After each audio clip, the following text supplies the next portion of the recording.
Երևանում օլեգնած ուժեղ քամին մի շարք արտակարգ պատահարների պատճառ է դարձել։ Ռասիա մոլի շինարարապարակում փլուզված շինարարական կառափնարանները վնասել են կայանված մեքենաները, իսկ Կրկեսի խաչմերուկում տապալված հաստաբուն ծառը փակել է երթևեկությունն ու վնասել էլեկտրալարերը։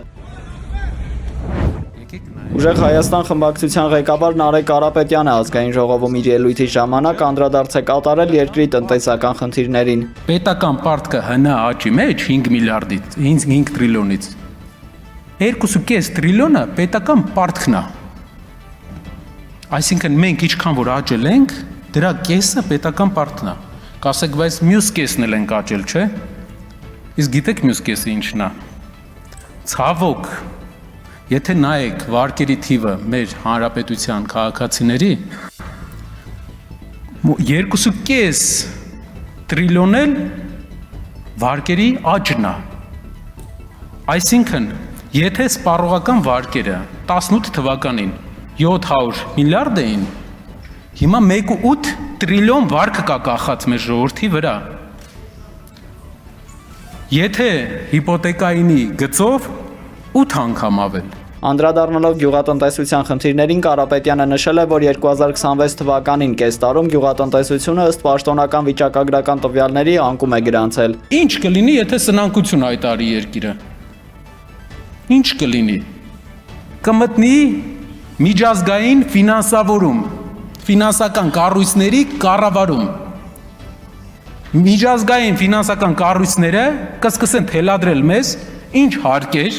ինչ աշխատավարձներ տալ եւ չտալ։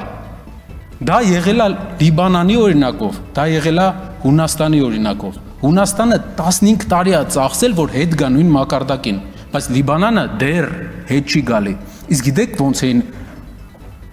տների գները Լիբանանում մինչև ճգնաժամը։ Հայաստանից անգամներով շատ։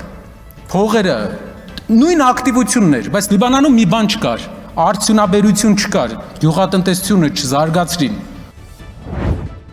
Մի հատ համեմատեք այն խոսույթը, որը ներկայացվել է հավաքական ձև։ Ազգային ժողովի փոխնախագահ Արամ Վարդևանյանն անդրադարձել է վերջին օրերին նիստերի դալիճում ընջող վիրավորանքներին, ընդգծելով, որ սխալին սխալով պատասխանելը չպետք է ընդունելի մոտեցում լինի։ Երբ հնչեց արտահայտություն, թող ներեն ինձ մեր հայրենակիցները։ Փուրը տալ։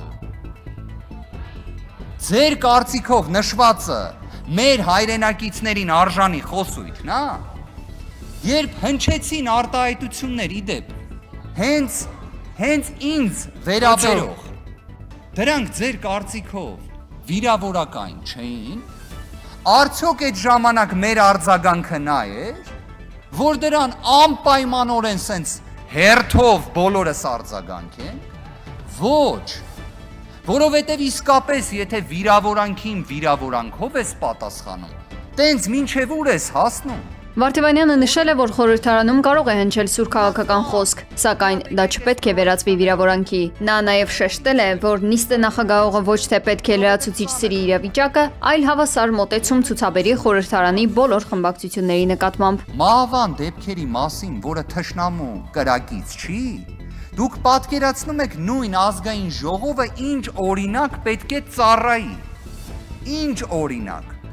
Վիրավորանքի,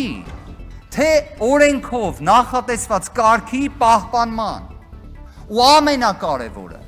սխալին երբեք սխալով չպատասխանելով։ Արմավիրի մարզի ընդհանուր իրավասության դատարանի դատավոր Սերժ Ռուշանյանը վարույթ է ընդունել ամենայն հայոց կաթողիկոսի եւ 6 եպիսկոպոսների վերաբերյալ դատական գործը։ Դատական անդրանիկ նիստը նշանակվել է օգոստոսի 28-ին ժամը 16:30-ին։ Ավելի վաղ գործը մակագրվել էր դատավոր Հակոբ Մանուկյանին, որն ինքնաբացարկ էր հայտնել։ Հայաստանում այս աշնանը կմեկնարկի նոր կենսաչափական անձը հաստատող փաստաթղթերի տրամադրումը։ Այս մասին ասուլիսի ժամանակ հայտնել է ներքին գործերի նախարարության միգրացիա եւ քաղաքացիության ծառայության պետ Նելի Դավթյանը։ Նոր կենսաչափական անձնագրի արժեքը կկազմի 28650 դրամ, նախկին 25000 դրամի փոխարեն, եւ այն կտրամադրվի 10 տարի վավերականության ժամկետով։ Նույնականացման քարտի արժեքը կլինի 5950 դրամ, նախկին 3000 դրամի փոխարեն, իսկ դրա վավերականության ժամկետը կլինի 5 տարի։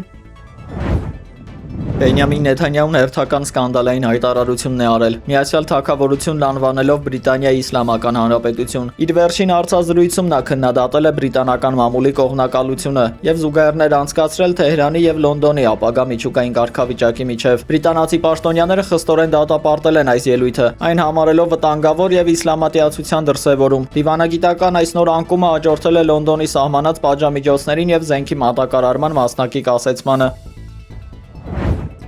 Ռուսաստանը մերժել է Սևծովում Ուկրաինայի հետ զինադադարի հաստատման առաջարկը, հայտնել է երկրի արտգործնախարարության պաշտոնական ներկայացուցիչ Մարիա Զախարովան։ Ըստ նրա, նման քայլի համար հիմքեր չկան, քանի որ Ուկրաինան անօթաչուներով թիրախավորում է քաղաքացիական նավերը։ Սա տեղի է ունենում, երբ Թուրքիան առաջարկել էր Սևծովում անվտանգության հատուկ միջանցքներ ստեղծել առևտրային նավերի համար, իսկ Ուկրաինան ըստ լրատվամիջոցների Ռուսաստանին փոխանցել էր քաղաքացիական օբյեկտներին չհարվածել առաջարկ, որը մնացել էր անպատասխան։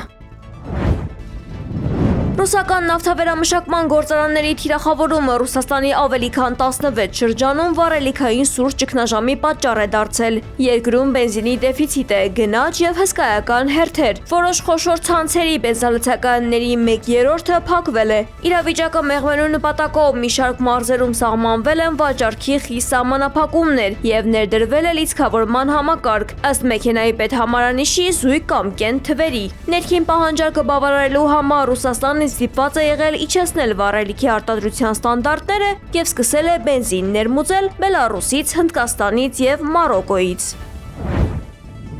Իրանի ազգային անվտանգության խորհրդի նոր քարտուղար Մոսե Ռեզային հստակեցրել է Թեհրանի վերջնագիրը։ Հորմուզի նեղուցը կմնա փակ, մինչև ԱՄՆ-ն չդադարեցնի պատերազմը շրջափակումը, չապասառեցնի իրանական ակտիվները եւ չհամաձայնի հրադադարի Լիբանանում ու Գազայում։ Ի պատասխան ԱՄՆ ֆինանսների նախարար Սքոթ Բեսենտը հայտարարել է Իրանի դեմ պատմության մեջ աննախադեպ տնտեսական մեկուսացման միջոցառումների կիրառման մասին։ Ըստ նրա, Վաշինգտոնը մտադիր է պահպանել Հորմուզի նեղուցի շրջափակումը իրանական նավահանգիստների ամբողջ ապրանքաշրջանառությունը կաթվածահար անելու նպատակով։ Իրավիճակի սրման ֆոնին Իրանի Իսլամական հեղափոխության պահապանների կորպուսի հրամանատարի խորհրդական Մուհամմադ Ռեզա Նաղդին շեշտել է, որ Թեհրանը վճռական է տրամադրված եւ նպատակ ունի հասնելու լիակատար զսպման։ Ըստ նրա, տարբերակներից մեկը ԱՄՆ-ի հետ հակամարտությունը մինչև Դոնալդ Թրամփի նախագահության ավարտը երկարաձգելն է, հակառակորդին հասցնելով այնպիսի կորուստներ, որոնք Իրանի վրա հետագա ցանկացած հարձակում կդարձնեն չափազանց թանկ։ Կահիրեի առևտրի կենտրոններից մեկում որոտացած պայթյունի հետևանքով զոհվել է 3, վիրավորվել 17 մարդ։ Ողբերգության պատճառը գազի բալոնի պայթյունն է։ Երկրի գլխավոր դատախազությունը կարգադրել է ձերբակալել եւ հարցաքննել հուշանվերների ու խաղալիքների խանութի սեփականատիրոջը, որի խանութում էլ տեղի է ունեցել պայթյունը։